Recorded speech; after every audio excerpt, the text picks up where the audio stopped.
ഏവർക്കും നമ്മുടെ ചാനലിലേക്ക് സ്വാഗതം. എന്തൊക്കെയുണ്ട് വിശേഷങ്ങൾ? എല്ലാവർക്കും സുഖമല്ലേ? ഇപ്പം ഞാനിന്ന് പറയാൻ പോകുന്നത് നമ്മുടെ ബോച്ചയെക്കുറിച്ചാണ്. ബോച്ച ബിഗ് ബോസിലേക്ക് വന്നാലോ?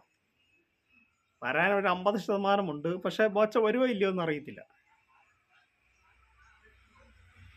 വേറൊരാളും കൂടെ ഉണ്ട്. ബോച്ച മാത്രമല്ല, വേറൊരാളും കൂടെ. അതിന് പിന്നെ ഞാനത് പറയുന്നതിന് നിങ്ങൾ ചാനലൊന്ന് സബ്സ്ക്രൈബ് ചെയ്യുക, ലൈക്ക് ചെയ്യുക, ഷെയർ ചെയ്യുക.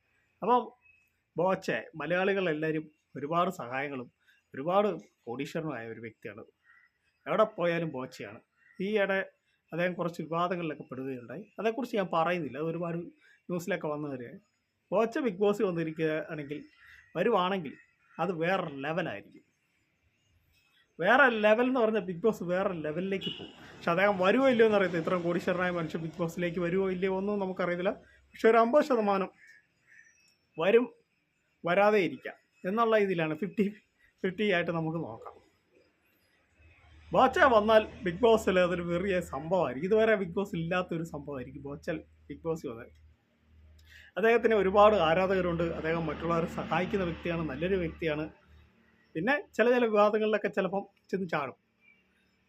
പക്ഷേ ബിഗ് ബോസിൽ ചെന്ന് കഴിഞ്ഞാൽ പുള്ളിക്ക് ചിലപ്പോൾ നെഗറ്റീവ് ഉണ്ടാകാൻ സാധ്യതയുണ്ട്, പോസിറ്റീവ് ഉണ്ടാകാൻ സാധ്യതയുണ്ട്. ബിഗ് ബോസിൽ ചെന്നവർക്കെല്ലാം പോസിറ്റീവ് ഉണ്ടാകാറുണ്ട്, നെഗറ്റീവ് ഉണ്ടാകാറുണ്ട്. അതുകൊണ്ട് ചില ആളുകളൊക്കെ ബിഗ് ബോസിൽ പോകാൻ തന്നെ മടിക്കും.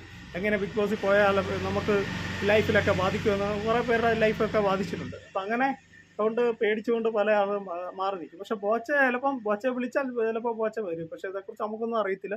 പിന്നെ ഞാൻ പറയാൻ പോകുന്ന വ്യക്തി വേറെ ആരുമില്ല, ആറാട്ടണ്ണനാണ്. മോഹൻലാലിൻ്റെ ആറാട്ട് എന്ന സിനിമയോട് കൂടി പ്രശസ്തനായ ആറാട്ടണ്ണൻ. ആറാട്ടണ്ണനും ബിഗ് ബോസിൽ വന്നാൽ പൊളിക്കുമെന്ന് പല ആളുകളും എന്നോട് പറയാറുണ്ട്. ഒരുപാട് ഭാഗങ്ങൾ ചെന്ന് ചാടുന്നുണ്ട് അണ്ണൻ്റെ. അതൊന്നും ഞാൻ പറയുന്നില്ല.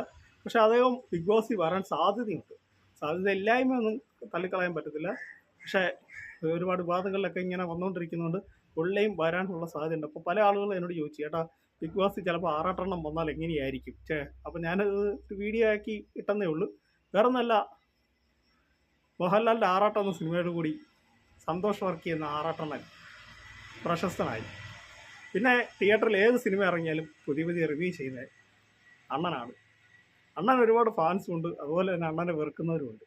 പക്ഷേ ബിഗ് ബോസിൽ അദ്ദേഹം വരാനുള്ള ചാൻസും ഉണ്ട്, ചാൻസ് ഇല്ലായ്മയുണ്ട്. വന്നാൽ അത് വേറെ ലെവലായിരിക്കും ആറാട്ടണ്ണൻ. അല്ലേ? ശരിയല്ലേ ഞാൻ പറഞ്ഞത്? ആറാടുകയാണ് എന്നാണ് ആറാട്ടണ്ണൻ എപ്പോഴും ഏത് വീഡിയോ കണ്ടാലും പറയാറുള്ളത്. അദ്ദേഹം നല്ല വിദ്യാഭ്യാസമുണ്ട്. നമ്മളൊക്കെ ഓർക്കുന്ന പോലെയല്ല. ആറാട്ടണ്ണന് അത്യാവശ്യം വിദ്യാഭ്യാസമൊക്കെ ഉണ്ട്. പിന്നെ ആറാട്ടണ്ണൻ എങ്ങനെയോ ഇങ്ങനെ നമുക്കതേക്കുറിച്ചൊന്നും പറയാൻ പറ്റുന്നില്ല. അപ്പോൾ ആറാട്ടെണ്ണം വന്നാലും ബിഗ് ബോസ് വേറെ ലെവലാകാൻ സാധ്യതയുണ്ട്. പല ആളുകളും, ഞാൻ എൻ്റെ മാത്രം ഇതല്ല, പല ആളുകളും പറയുന്നൊരു കാര്യമാണ് ആറാട്ടെണ്ണം വന്നാൽ അത് ബിഗ് ബോസ് വേറെ ലെവലായിരിക്കുമെന്ന്.